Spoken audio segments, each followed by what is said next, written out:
So we've been looking at alternate coordinate systems. So in 2 dimensions, um, we had polar coordinates, which was based on r and theta. And then for 3 dimensions, we had cylindrical coordinates, which was based on r, theta, and z. So really it was just taking polar coordinates and then tacking on height for the 3rd dimension. So now we're going to get into another 3-dimensional coordinate system, spherical coordinates. So this is, of course, based on the idea of an easy way to describe things that spheres or things that are spherical. Where does that come from? So first of all, you've got a sphere. An easy way to describe a sphere is by talking about the radius. So radius is still going to be important. Okay. So, but suppose you have a sphere. Once you've stated the radius, how do you describe where you are on the circle? So the first thing we think of is polar or cylindrical coordinates. We have an angle. So imagine specifying an angle in the xy plane as we typically did before. So that gives you, in my hastily drawn graph here, that gives you that green circle. So it's a great circle on the sphere. So once you have that, then how do you specify where you are on that? So note that you need to specify, because it's a circle or a half circle, you specify another angle. So that's the story of spherical coordinates. So the third coordinate is going to be a second angle. So that second angle is called phi, and that angle is measured off of the positive x-axis. So for example, notice that if phi was 0, you would just be on the positive x-axis. Okay. We've got a coordinate, 3-dimensional coordinate r, theta, phi, and these are spherical coordinates.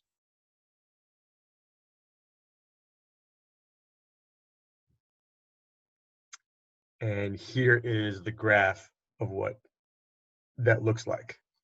So you can see r gives you the distance from the origin, and theta gives you the distance from the x-axis, as is typical as we had in polar coordinates and cylindrical coordinates.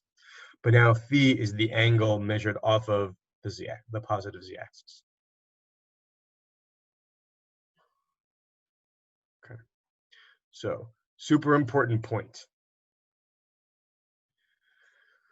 So like we said, when we talk in spherical coordinates, there are 2 different angles. So they have so their names are the azimuth angle, that's the angle in the xy plane, and then the polar angle, that's the angle measured off the z-axis. Now, by tradition, mathematicians label the first one theta and the second one phi. But physicists label it the other way around. So that can be confusing when you're comparing math and physics formulas. You'll need to keep in mind that the theta and the phi are actually switched. That's one important thing. Second important thing is that depending upon which textbook or where you're looking, some sources will call the radius r, some sources will call the radius, that's a Greek letter, rho.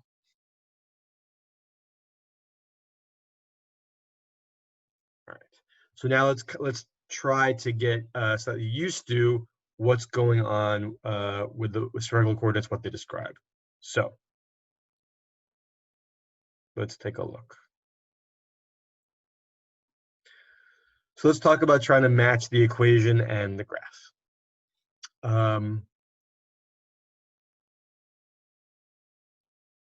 So in the first, so for A, it says r equals c, so r is some constant. Well, if r is some constant, we're a constant distance from the origin. We're just giving the radius, so that is going to be graph number 1. So next, theta equals c. So if theta equals c, remember that for us as mathematicians, theta is the angle from the positive x-axis. So the graph here that's measuring the angle from the positive x-axis is graph number 2, And there, labeled C, there's your theta being C. So notice that that gives you this plane, or really it's a half plane, which I'm going to talk about in a second. So next, phi equals C for C between 0 and pi over 2, or in other words, C being acute.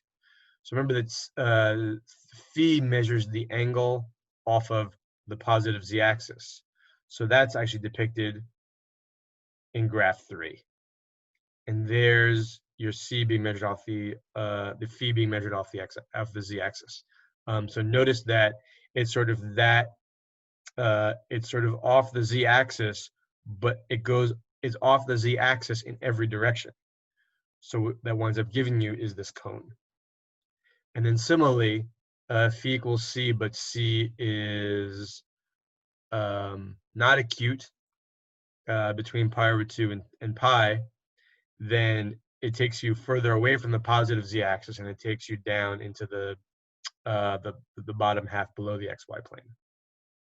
But once again, you still have a cone because it's coming off the z-axis by angle C in every direction. So phi is kind of the newest thing. It's the hardest thing to get used to in terms of understanding what do spherical coordinates describe.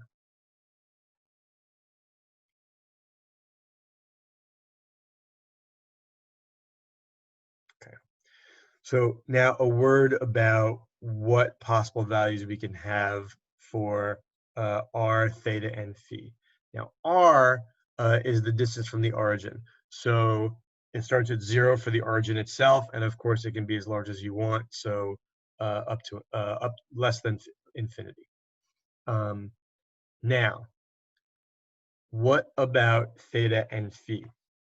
So note that if we take theta as we typically do, going from 0 to 2 pi, it goes through, looking at graph number 2, it goes through all 4 quadrants. So when we talk about phi, we don't need phi to also wrap around and come all the way back to the z-axis. So imagine, if you will, let's see, taking this half plane that's depicted in graph number 2, and then as theta changes, it sweeps all the way sort of around your entire space. Now, what gives us this half plane? What gives us this half plane is phi going from 0, which means you're on the positive z-axis, all the way down to the negative z-axis, which would give you phi equals pi. So we stick with that. We say that theta can go from 0 to 2 pi like it usually does, so it wraps all the way around, but we only want phi going from 0 to pi, in other words, going from top to bottom. Okay. So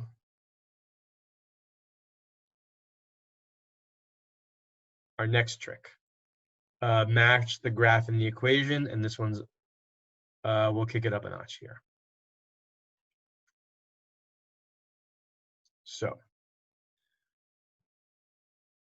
for A, we got r is a constant and theta is a constant. So if r is a constant and theta is a constant, what does it tell us? So first of all, r is a constant means that it must be part of a sphere. Now, what does theta equals a constant tell us? Theta equals a constant tells us that it must be at the same angle of inclination in the xy plane. So fixed r. So imagine being, wherever your x, I'll just use the first graph. Here's your xy plane. You've got to be at some fixed angle here or here or here. But then r is constant, so you're a fixed distance away. Phi is varying. Now, if phi varies, that means you could be on the positive z-axis, on the negative z-axis, or somewhere in between. So we put that all together, that gives us graph C. Okay, next, r is constant and phi is constant. So what does that give you? Well, that gives you that r is fixed. So again, you're going to be part of a sphere in some way. But then phi is constant. Now, phi is constant tells us basically we've uh, come off the z-axis in a fixed way.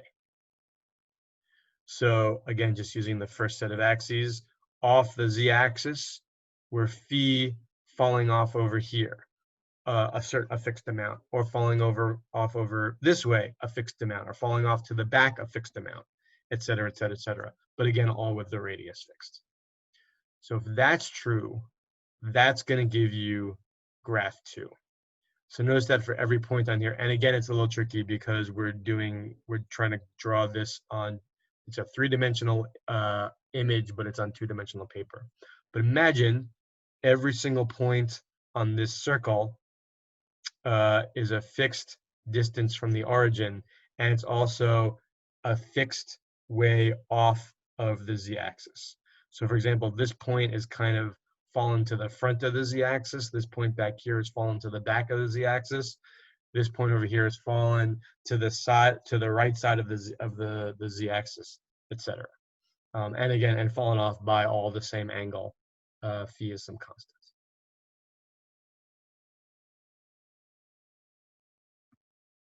Okay. But again, the perspective makes it look weird.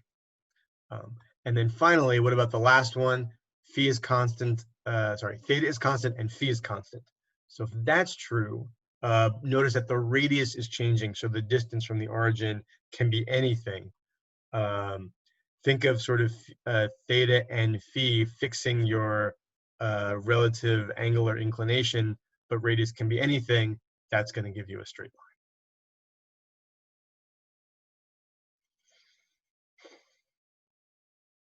Okay.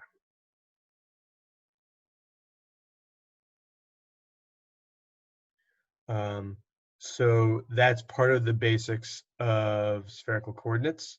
So now, so that we can make sense of using spherical coordinates, let's talk about how to convert between spherical and rectangular coordinates. So again, we've done this before with polar and cylindrical, but this will be a little more elaborate. Let's take a look. So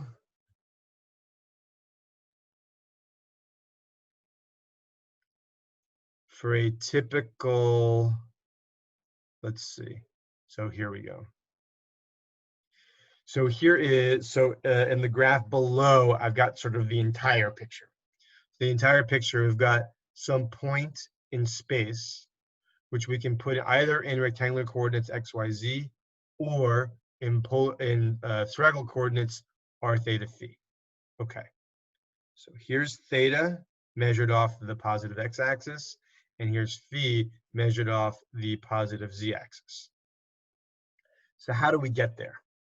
So first of all, it's going to help to make a little triangle in the middle. So from this point, drop a perpendicular down to the xy plane. And in rectangular coordinates, that's going to be x comma y comma 0. So now, what about this side? So notice that we can clearly see that at whatever length this side is, which I'm calling it a for now, we have the usual polar coordinates relationship, so that x is a cos theta, y is a sine theta. Okay. Next, we can use this figure above to notice what. So for our point in space, which is out here, the distance from the origin to there is r. Now, make the triangle by setting up a perpendicular from that point to the z-axis, and then label the angle phi. So remember, phi again is the angle off of the positive z-axis. So notice that based on all that, this length must be r sine phi. But also notice that r sine phi is just the same length as a. So basically, this r sine phi leg is this leg in this diagram from P to Q, which of course is the same length as A. So put that all together and what do we get? We know that, well, actually, we'll put it all together in 1 second.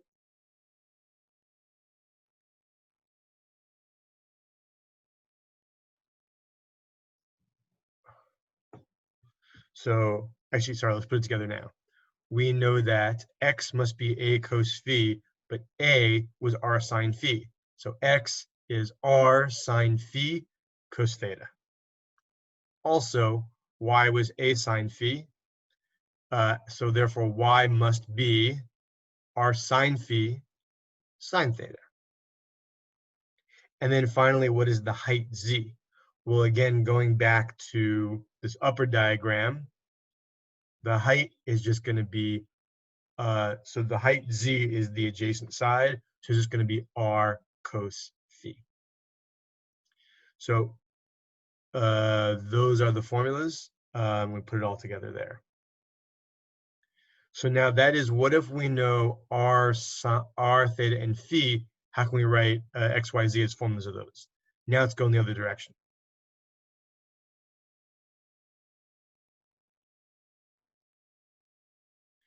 So R is the radius. We can use the distance formula to note that X squared plus Y squared plus Z squared equals R squared. And we can use tan to describe the two angles. So as always, tan of theta is going to be Y over X. That's still true. But now phi, how do we talk about phi? So let's use tan again. So what are the sides for phi? It's probably easier to see up here. So for phi, R sine phi is, well, this is the opposite side, and this is the adjacent side. So the adjacent side is clearly just Z. What is this side? So remember, this side was just A. So A is going to be the square root of X squared plus Y squared. So therefore, we get that tan phi equals X squared, square root of X squared plus Y squared over Z.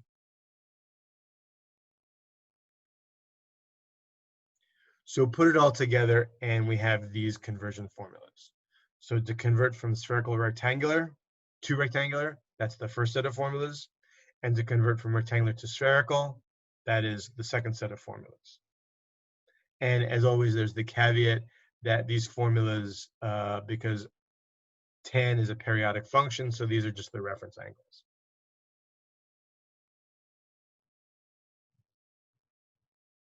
So let's take a moment and apply this. So let's convert 625 from rectangular to spherical. So what do we have to do? So we need to find the spherical coordinates. So we need R, we need theta, and we need phi. Let's take a look. R is super easy.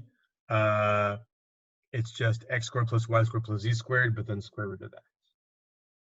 So X squared plus Y squared plus Z squared, square root of all that.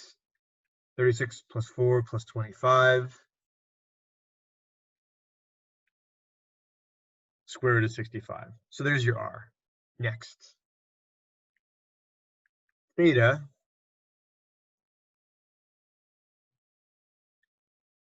is going to be